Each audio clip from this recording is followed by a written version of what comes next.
Selamat pagi dan salam sejahtera untuk kita semua. Semangat pagi bagi mahasiswa sekalian senantiasa dalam keadaan sehat dan semangat dalam menjalani setiap aktivitas.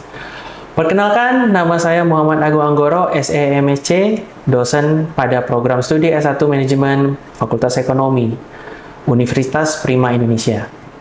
Sejak tahun 2015, saya aktif mengabdi di dunia pendidikan tinggi dan turut menjalankan Tridharma Perguruan Tinggi, khususnya dalam bidang pengajaran dan pengembangan kompetensi mahasiswa. Pengabdian ini sejalan dengan visi Universitas Prima Indonesia sebagai institusi pendidikan tinggi yang unggul di bidang socio-technopreneurship.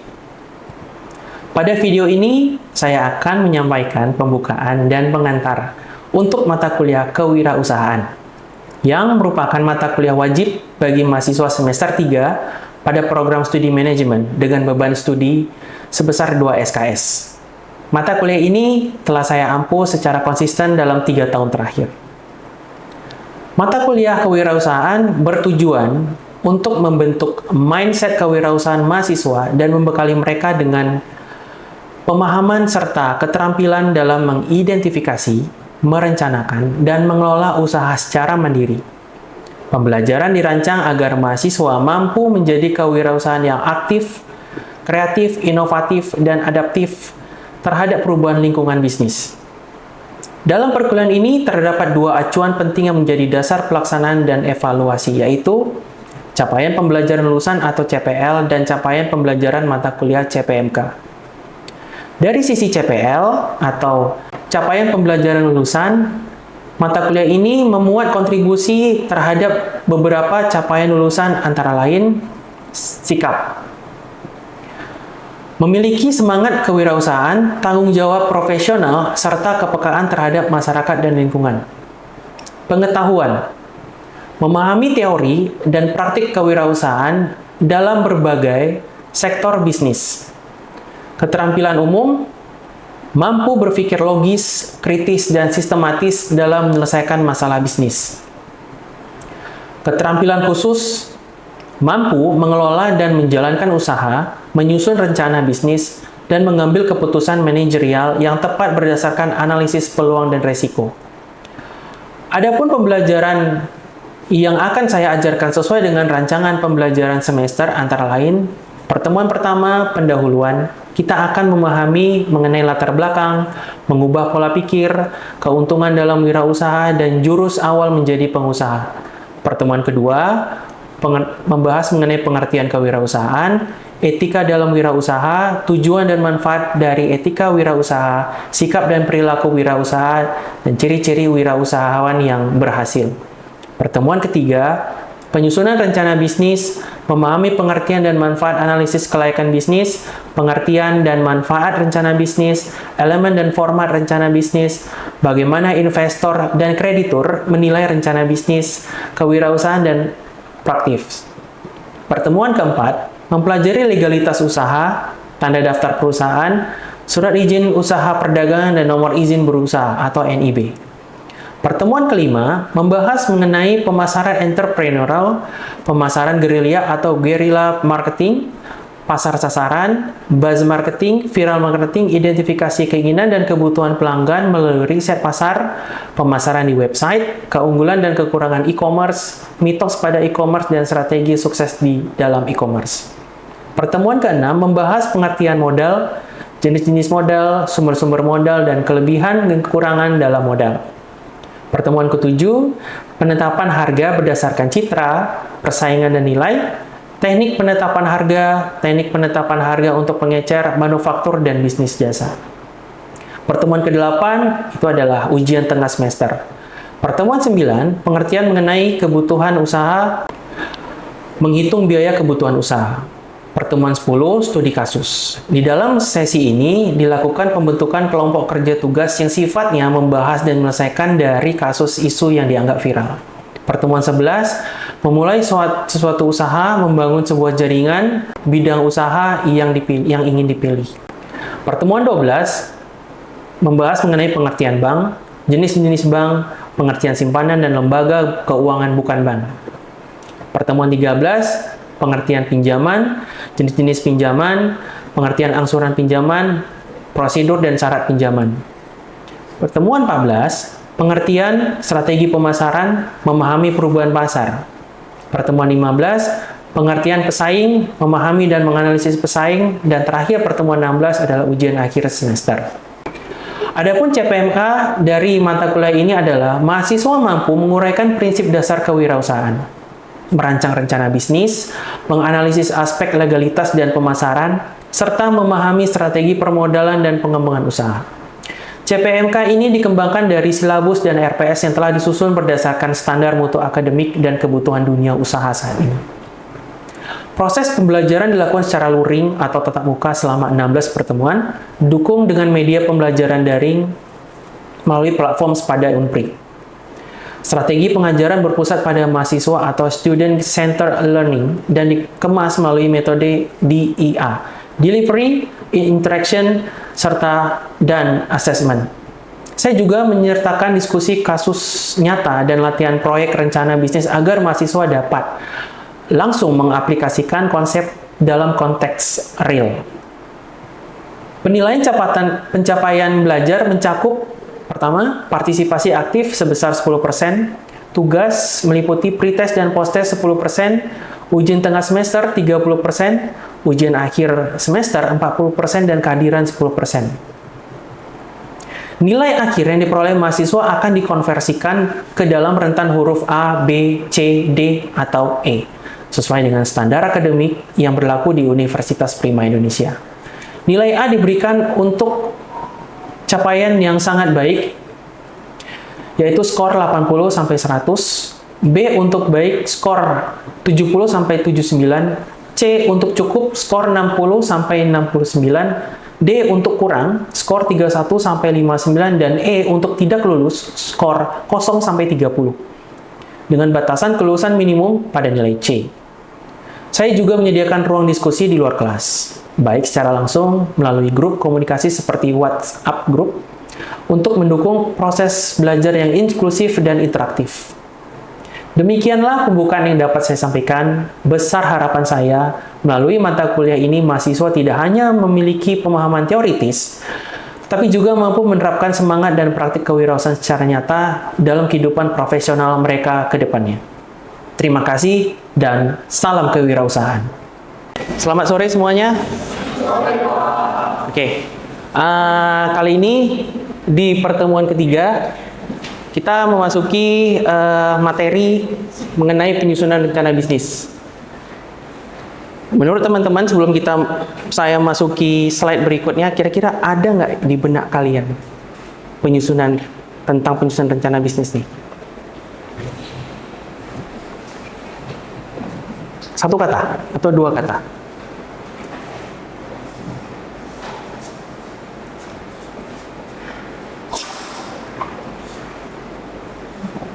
Iya. Planning. Oke. Ada yang lain? Planning. Apa saja kalimat yang muncul di benak kalian?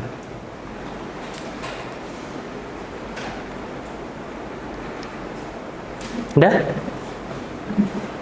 Kalau sudah bicara tentang planning, berarti harus apa lagi yang harus kita lakukan? Ya? Organisasi. Organisasi, ya. Planning, organisasi bagian dari planning. Begitu juga dengan sebaliknya. Planning bagian dari organisasi. Lagi? Ayo. Saya coba klik lagi. Kalau ingin membangun sesuatu, Anda butuh modal. Ketika sudah ada modal, Anda ingin memutar modal itu, Anda memerlukan supaya jelas arahnya, supaya dapat impact-nya, Anda harus apa? Mempunyai apa? Ya? Konsisten, oke. Sebelum konsisten itu terasa di diri kita, harus apa? Target. Ya? Target. Harus ada target lagi, betul? Ada lagi? Ya? Perencanaan, ya. Bersama dengan planning, nggak apa-apa. Ada lagi? Tujuan. Tujuan. Ya, harus ada SDM-nya, orangnya, ya, penggeraknya. Ada lagi?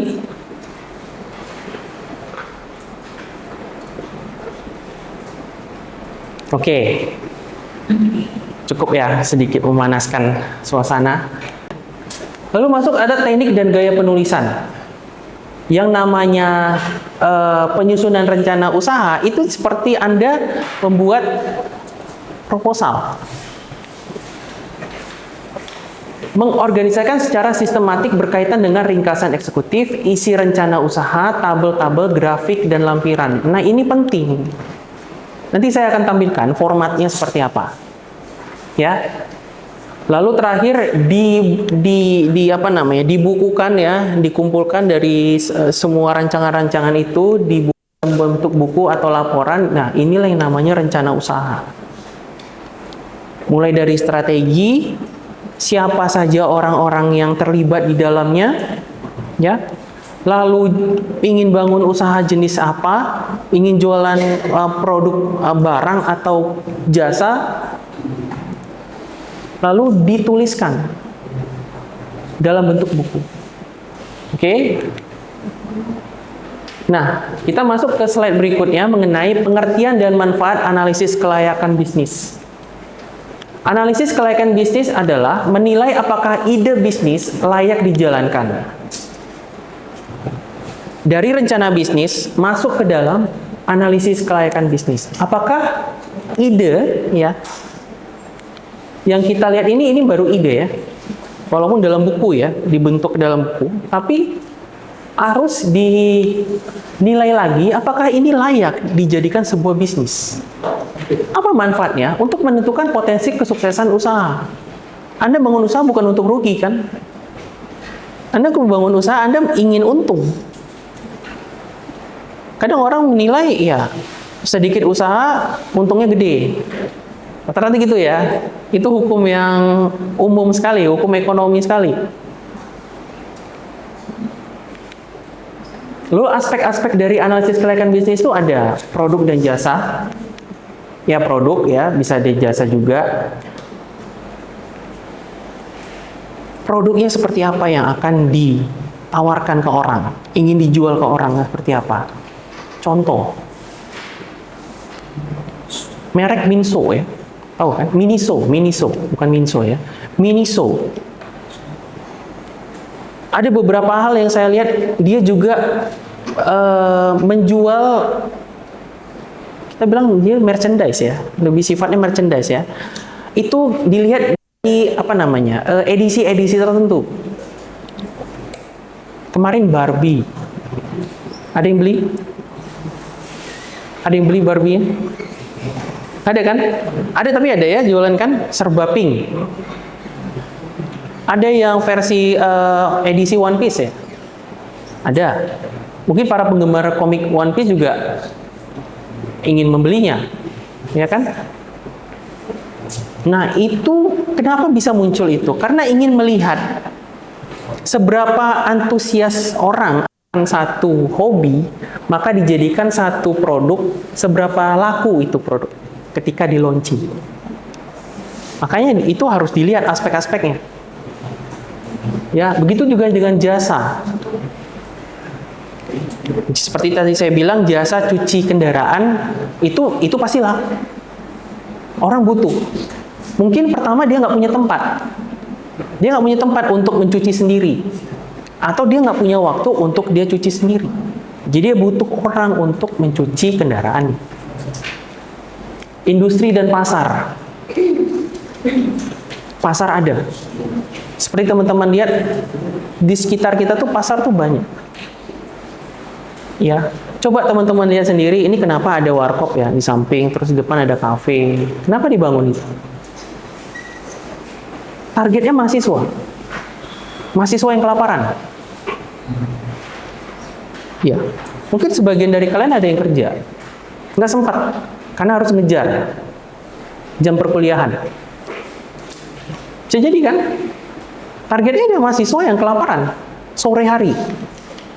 Bahkan siang tadi mungkin targetnya ya jam makan siang, itu jelas. Makanya dibangunlah satu usaha dalam bentuk jual apa? Jual makanan ya. Organisasi. Dan sini adalah keuangan. Bagaimana mengelola satu organisasi agar usaha itu udah bentuk organisasi. Usaha itu tidak bisa dibilang tidak langsung rentan hancur. Jadi dia harus mengorganisasi. Siapa orang yang misalkan pengawas, supervisornya siapa, manajernya siapa? Ya, manajernya harus yang qualified. Supervisornya juga harus yang orang berqualified. Karena apa? Berkaitan dengan manusia dengan manusia. Lalu keuangan. Bagaimana sistem pemutaran keuangan ini? Ya, penggunaan uangnya seperti apa? Oke, teman-teman, ini masuk ke dalam rencana bisnis, yaitu pertama dokumen tertulis yang menggambarkan aspek internal dan eksternal bisnis baru.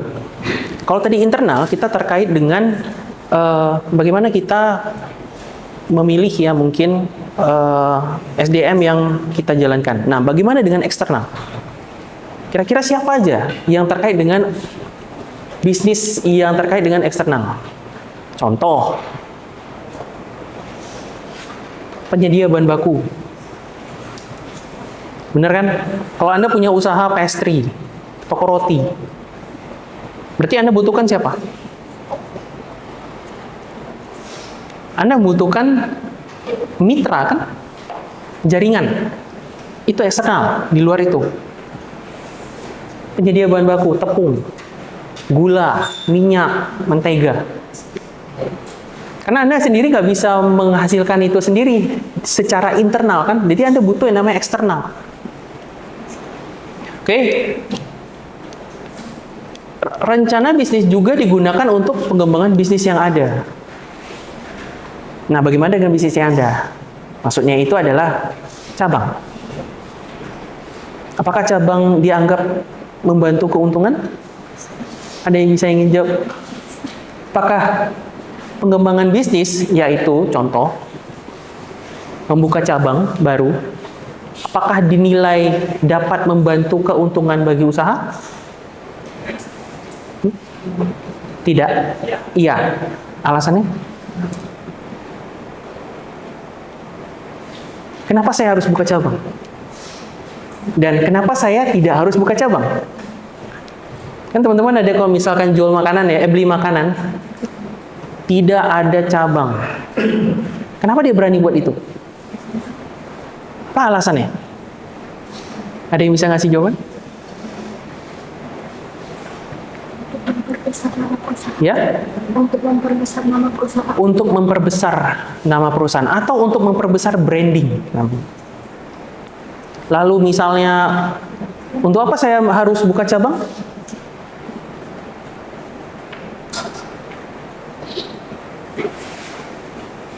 Sama juga, untuk memperbesar branding juga. Atau kesannya untuk mendapatkan pasar.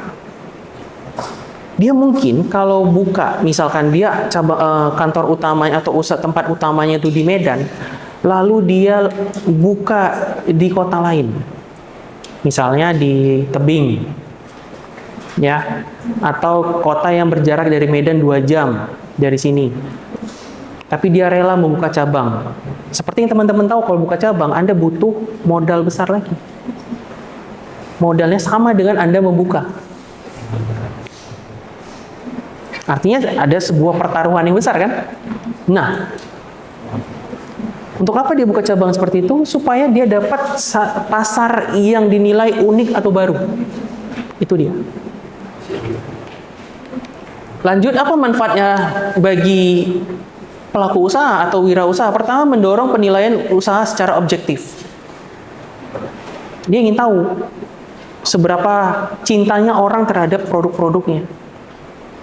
Seberapa hebat branding dia tuh mempengaruhi orang. Yang kedua, menempatkan kewaspadaan terhadap asumsi keberhasilan.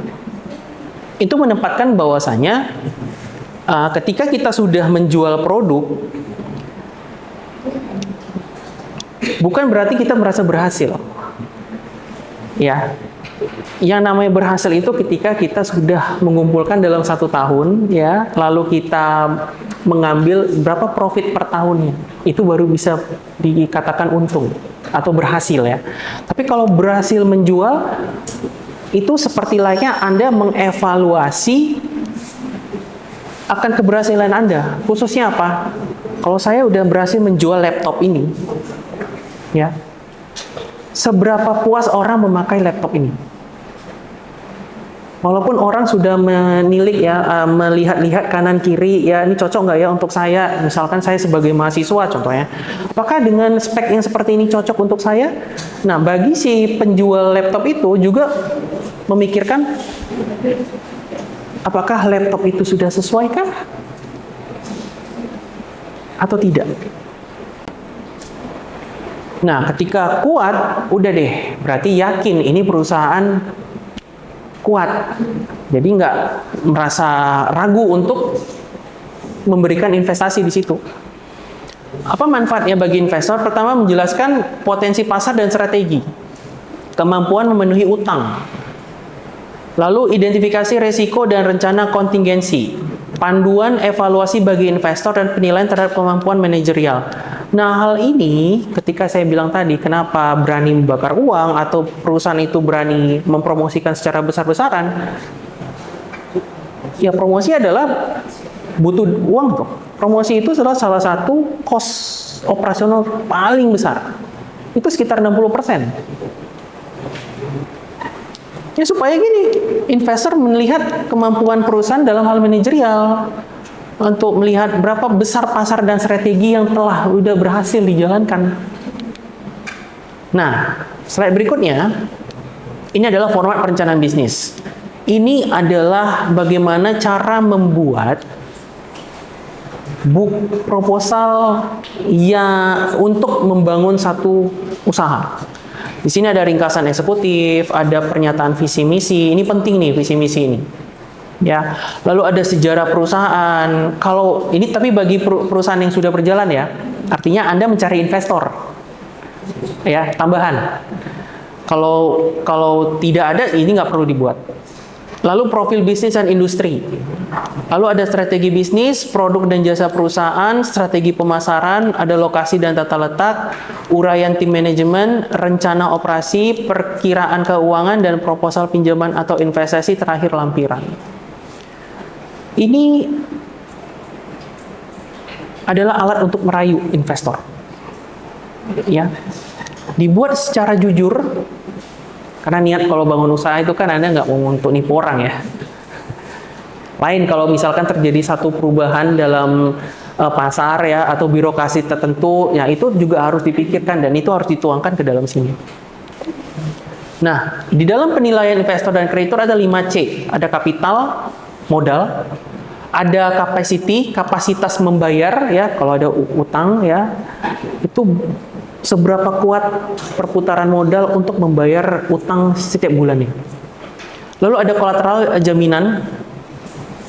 Lalu ada karakter para usahanya. Nah, ini dia personal branding. Kenapa Raffi Ahmad kalau dikit-dikit megang sesuatu tuh laku? Benar kan? Dia mau melangkah kemana, atau dia megang ke apa saja, atau dia makan apa saja, orang pasti akan berbondong-bondong, kan? Atau usaha yang dia dijadikan sebagai brand ambassador aja, tiba-tiba laku, kan? Walaupun hanya sesaat, ya. Tapi viralnya, itu karena apa? Personal branding. Dia sudah membangun personal branding itu tahunan. Jadi apa? Trust. Kepercayaan. Lalu condition, ada kondisi usaha dan ekonomi. Nah, pertemuan 3 itu adalah materinya. Kira-kira teman-teman siapa yang ingin tanya? Silakan.